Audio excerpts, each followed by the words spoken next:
안녕하세요. 18.5도입니다. 세작 매혹된 자들 이야기가 점점 무르익어 가고 있습니다. 모군가 여인인 것이 밝혀지고 왕이인과 잠자리까지 하게 되면서 두 사람의 수가 서서히 드러나는 것 같습니다. 모군은 잠자리를 했더라도 그것으로 자기가 흔들리지 않는다라고 이야기를 했지만 글쎄요, 가능할까요? 두 사람은 각자가 어려운 상황으로 얽혀 있습니다. 그 상황을 풀어가는 수가 두 사람이 대비가 되는 게 아주 인상적이죠. 청나라 사신과 몽우가 바둑을 두면서 그게 드러났습니다. 오늘 영상은 이인의 수, 몽우의 수, 두 사람의 수가 가진 치명적인 상황과 또 앞으로를 의미하는 몽우의 바둑, 장생의 의미에 대해서 영상 만들어봤습니다. 왕이인과 몽우의 수는 어떻게 될까요? 왕이인의 수라고 하는 건 생불여사입니다. 이인이 얘기했죠. 그리고 몽우의 수는 장생이었습니다. 바둑으로 치면 평생에 한번 나올까 말까한 무승부수가 바로 장생이었죠. 몽우가 청나라 사신과 두었던 이 장생이라는 무승부수는 앞으로 진행될 수싸움에 있어서 중요한 의미가 있는 것 같습니다. 이인의 수는 말씀을 드린 것처럼 생불여사죠. 살린다고 해도 이득이 없으면 살아도 사는 게 아닙니다. 그러면 살아도 산 게 아니고 죽은 것만 못하게 되니 버리는 거죠. 곤궁에 처한 도울은 살리려 애쓰지 말고 그냥 죽게 놔두는 게 낫다라는 게 왕이인의 수였습니다. 삶이 죽음만 못하다는 뜻으로 그만큼 몹시 어려운 형편에 빠진 경우를 이르는 게 생불여사인데요. 그러고 보니까 생각나는 사람이 바로 있지요. 형 이선이었습니다. 이선은 거의 정신병자 수준으로 전락하고 비참하게 죽었죠. 이러지도 저러지도 못하고 살아도 산 게 아니고 살아있는 목숨이지만 죽은 것만 못한 상태가 돼버렸던 게 왕이선이었습니다. 어떤 수를 놓을 수도 없고 할 수도 없는 왕의 처지였죠. 믿고 따랐더라면 좋았을 혈육인 이인조차 의심을 할 수밖에 없으니 살아도 지옥이었다고 봐야 할 겁니다. 정말 생불여사였죠. 생불여사였는데 그런데 이인의 처지가 묘하게 이선을 닮아가는 것 같습니다. 이선 때는 병판 김종배와 수싸움을 벌여야 했다면 이인은 대비를 비롯해서 삼한, 그 중에서도 영부사 박종환과 수싸움을 벌여야 합니다. 게다가 이인은 형을 몰아내고 원자 대신 동생이 왕 위에 앉았다는 따가운 눈초리도 받아야 합니다.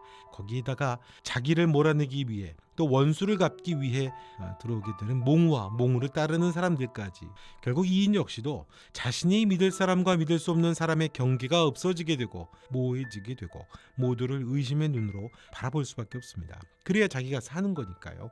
홍장을 내치고 몽우를 내쳤을 때도 아마 그건 왕 이인의 수, 생불여사였던 건데 그 수가 자기가 사는 수가 아닌 것으로 점점 흘러가게 됩니다. 곤궁에 처해서 그냥 죽게 놔두는 게 사실상 왕 이인의 처지가 되었던 거죠. 자기는 왕이니까 자기는 살아야 되는 거기 때문에 어쩔 수 없이 왼팔을 잘라내야 되는 것과 같은 그런 수를 두는 게 바로 왕 이인이었습니다. 그러다가 몽우를 만나게 된 거죠. 패착이었던 수의 몽우를 만난 건 바둑돌을 한번 무르는 것과 같았을 겁니다. 바둑을 둘 때 이인은 몽우에게 그런 얘기하거든요. 그런데 정말로 몽우를 만났다라고 하는 건 한번 무르는 것과 같은 하늘이 준 기회와 같습니다.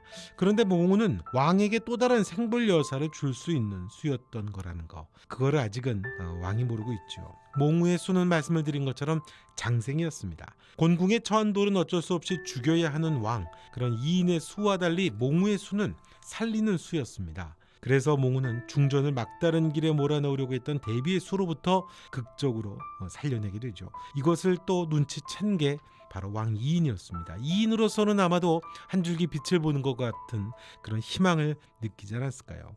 이건 왕 이인이 인빈을 생불여사로 보낼 수밖에 없었던 것과 비슷한 상황이었습니다. 분명히 처음에는 그렇게 자기가 수를 써서 생불여사 방식으로 헤쳐나왔지만 그게 결국에는 계속 꼬이고 꼬이게 되면서 이인도 그래서 처음에 몽우를 봤을 때 너는 나에게 원수를 갚기 위해서 죽이기 위해서 온 거 아니냐라고 이야기를 하죠. 조금씩 이선의 모습이 보였었거든요. 왕으로서는 할 수 있는 수가 없다 보니까 살리기 어려운 돌이라고 봤고 그래서 대비가 놓은 포석으로 쫓아냈던 인빈이었습니다. 그대로 생불여사였죠.